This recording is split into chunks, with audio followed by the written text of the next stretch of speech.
Hello everyone. Let's start the next topic, that is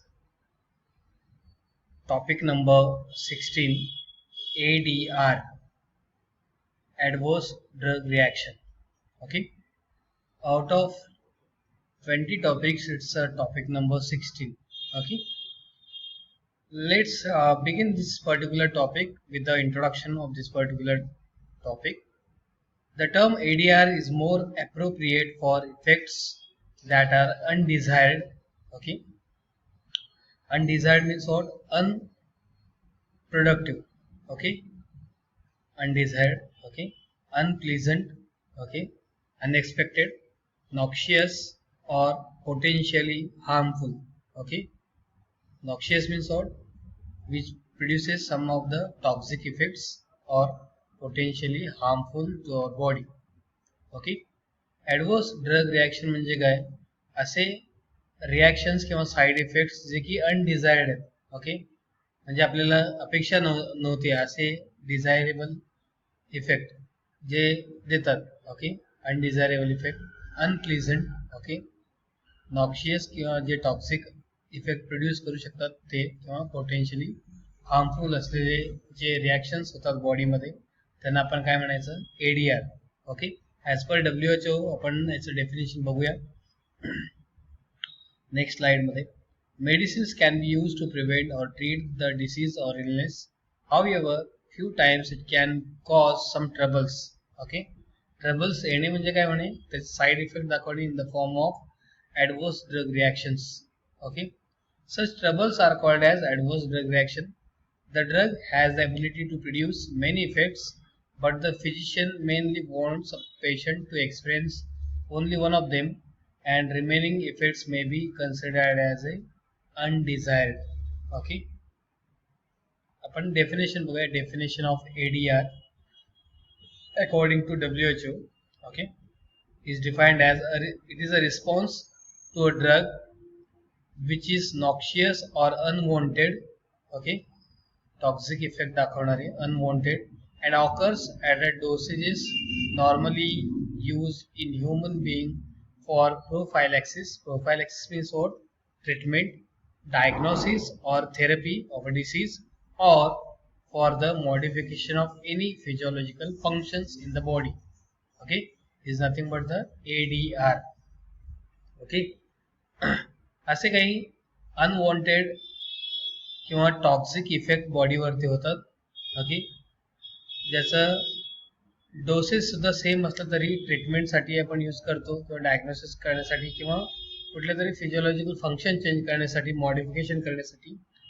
अशा कंडिशनमध्ये जर बॉडीमध्ये कुठलंही फिजिओलॉजिकल फंक्शन जर डिस्टर्ब झालं तर आपल्याला एडीआर होऊ शकतं. Okay. Adverse drug reactions are more frequent in patients, those who take self-medication in large number of drugs, the doses or treatment taking at once from physicians for different elements. Okay. Reaction हे कशामुळे होतं बघा?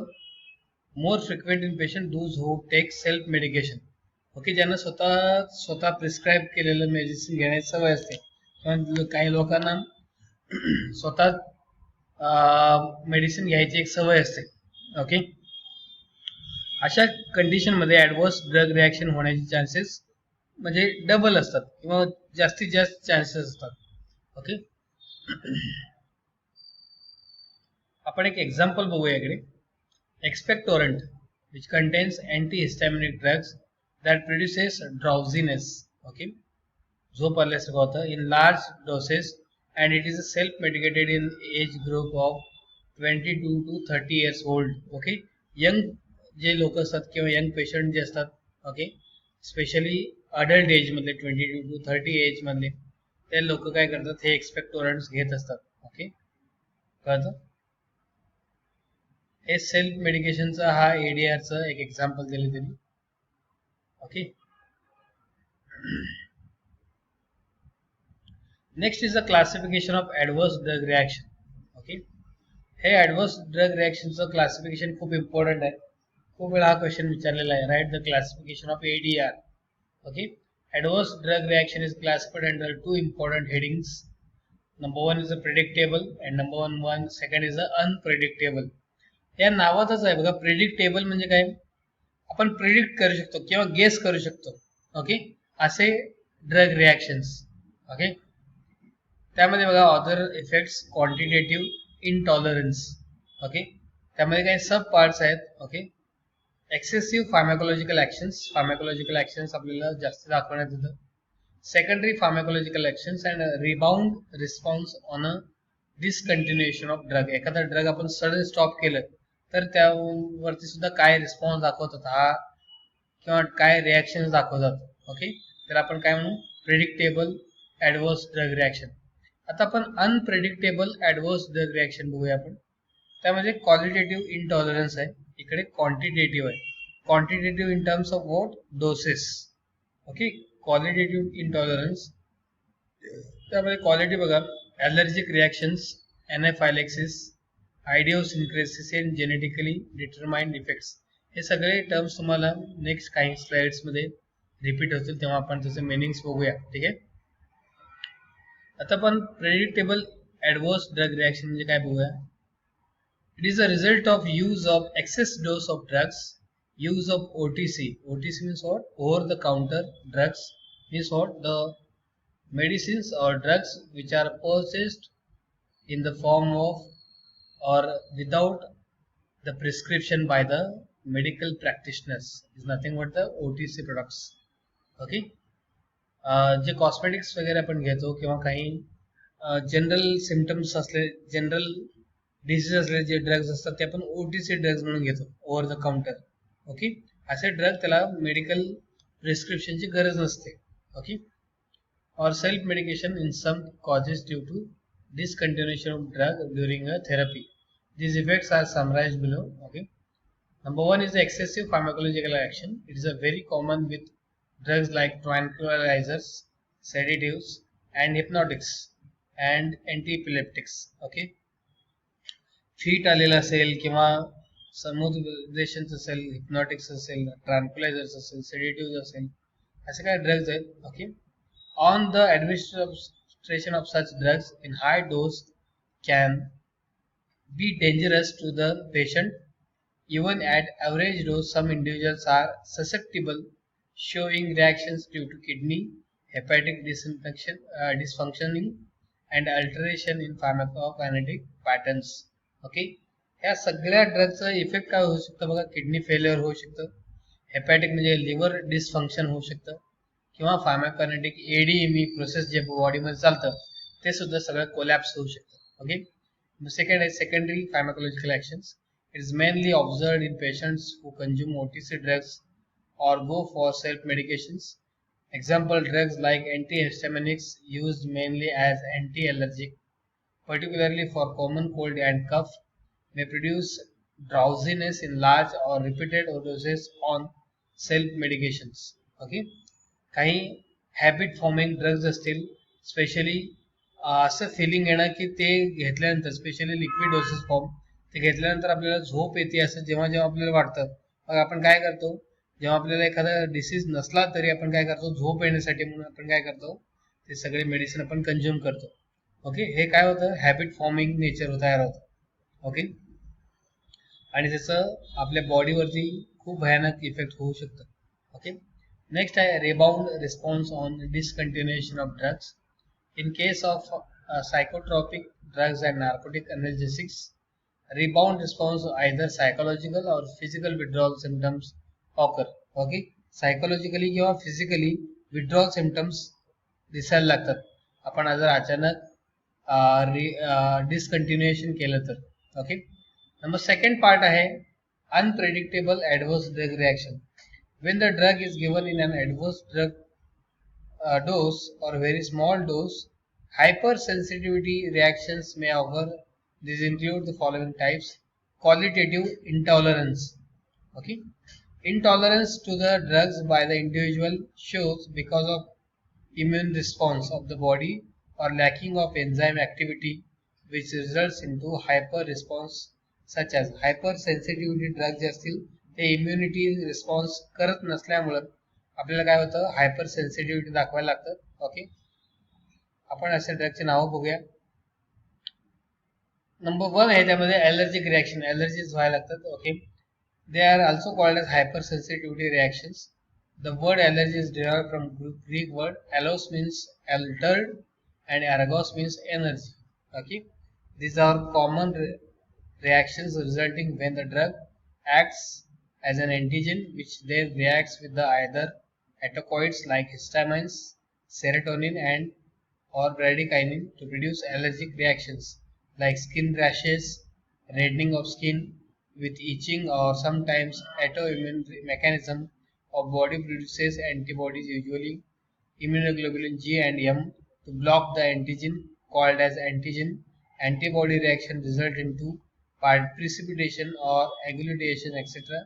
and this may cause hypersensitivity reactions. Okay, त्यामध्ये mainly काय होतं बघा, skin rashes व्हायला लागतात, रेडनिंग ऑफ स्किन व्हायला लागतं किंवा इचिंग व्हायला लागतं, खाजवायला चालू करतं and sometimes auto immune mechanism दाखवायला लागतं ॲलर्जिक रिॲक्शन्समध्ये. ठीक आहे. नेक्स्ट आहे ॲनाफायलॅक्सिस. It is a major form of allergic or hypersensitivity reactions. Occurs mainly due to activity of immunoglobulin E antibody. It is characterized by pulmonary and circulatory collapse as asthma and hypotension respectively. Anaphylaxis असं म्हणजे याचा अर्थ काय? It collapses asthma and hypotension respectively. Okay. Skin rashes may result with the localized edema, swelling होतं. Example बघा, penicillin and plasma एक्सपांडर्स like डेक्स्ट्रान्स 40 और 60. हे 40 आणि 60 म्हणजे काय, इकडे केमिकल ग्रेड्स असतात हे. ओके, 40% और 60% असलेले ग्रेड्स. ओके, एक्झाम मध्ये हा क्वेश्चन खूप वेळा विचारलेला आहे. Write a note on idiosyncrasy. Okay, आपण बघूया हे. A Greek word idios means what? One's own, and syncresis means what? Together. It is also called as qualitative type of autoimmune mechanism. Okay, drug tolerance, but occurs other than autoimmune mechanism of body. The mechanism may be known as few cases. Example: the reaction shown by the individual to a group or specific drugs like antimalarials, antibiotics, hormones, alpha salicylates and furan compounds because of reduced or lacking of enzyme activity such as glucose 6 phosphate and dehydrogenase causes hemolysis. Okay, breakdown of your blood cells, hormones, estrogen produces cancer to the uterus. Okay, या सगळ्यात महत्वाचं म्हणजे यामधलं इथपर्यंत cases non in few cases इथपर्यंतचं definition म्हणून पाठ करा आहे. ओके, नेक्स्ट आहे genetically determined effects. The drug produces toxic effect because of individual variations or hereditary disorders. The metabolism pathways in liver is altered. Those patients of selected genetic characteristics are susceptible for specific drugs. Okay, example is the isoniazid. Okay, हे genetically determined effects आहेत. Okay, त्यामध्ये सगळ्यात महत्त्वाचं आहे तर hereditary disorders होऊ शकतात. Okay, hereditary म्हणजे अनुवंशिक आपण म्हणतो त्याला. एका जनरेशन पासून दुसऱ्या जनरेशनला जे disease as it is shift होतात त्यांना आपण काय म्हणायचं, जेनेटिकली डिटरमाइंड इफेक्ट्स. ओके, कळतं. यामध्ये बघा आयडिओसिन्क्रेसी खूप महत्त्वाचा टर्म आहे. ओके, त्याच्यानंतर क्लासिफिकेशन ऑफ ADR हे सुद्धा महत्त्वाचं आहे. त्याचे सब पार्ट्स तुम्ही हे पाठ करून ठेवा, प्रिडिक्टेबल आणि अनप्रिडिक्टेबल मधलं. ओके, डेफिनेशन खूप इम्पॉर्टंट आहे विथ देअर एक्झाम्पल्स. डेफिनेशन पाठ करून ठेवा. ठीक आहे, कळतं. हा फर्स्ट स्लाइड जो आहे हा वाला हा तुमचा इंट्रोडक्शन आहे. ओके, हा नेक्स्ट पेज आहे definition of ADR. Okay, next आहे क्लासिफिकेशन ऑफ ADR आणि हे क्लासिफिकेशनचं सगळं हे एक्सप्लेनेशन आहे. ओके, कळतं. त्याच्यानंतर आयडिओसिन्क्रेसी हा खूप महत्त्वाचा टर्म इथे दिलेला आहे त्यांनी. ओके, आपण reasons for adverse drug reaction हे नेक्स्ट ऑनलाईन लेक्चरला घेऊया. Okay, thank you.